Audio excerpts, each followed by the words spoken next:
L'objectif de cette vidéo est de vous proposer une comparaison graphique entre un projet mené en agile et un projet mené en cycle en V. L'objectif, c'est de bien comprendre les différences et les avantages en fait à travailler en agile. Donc dans le premier scénario, je vais vous présenter le cycle en V. Donc il y a d'abord une phase de découverte ou de cadrage où on va regarder en fait tous les éléments, étudier chaque élément avant de passer en phase de conception. Euh, Effectivement, on va traiter l'ensemble du périmètre global dans sa conception, et puis on commence la réalisation, qui peut prendre un peu plus de temps pour avancer sur un sujet. Et une fois que c'est terminé, on passe en vérification, et c'est une fois que tout est vérifié qu'on peut mettre en production, mettre à disposition des utilisateurs. Donc il nous faut 15 mois pour livrer 6 si on considère que chaque item, chaque brique que vous voyez à l'écran a une valeur de 1 unitaire.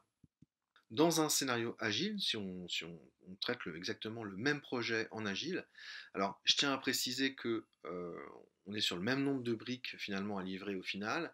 Il faut exactement le même temps pour chaque étape en fait de travail par unité.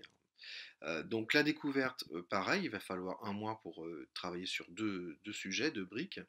Et ce qui va se passer là, c'est que finalement, on va commencer la conception pendant qu'on travaille sur la découverte d'autres sujets.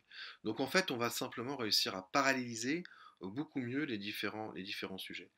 Ce qui fait qu'on est capable déjà au bout de 4 mois de livrer une première brique qui apporte de la valeur aux utilisateurs. Alors ce qu'il faut bien comprendre la différence, c'est que là, on fait de la livraison continue, ça veut dire aussi qu'on a du déploiement continu, ça veut dire qu'on est capable de mettre dans les mains des utilisateurs les fonctionnalités au fur et à mesure, ce qui peut demander du changement.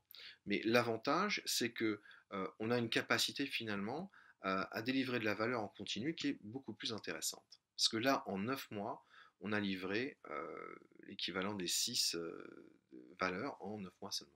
Donc si on compare en fait graphiquement ces deux scénarios, on voit qu'avec le projet en cycle en V, il nous faut environ 15 mois pour finir le projet, si tout se passe bien.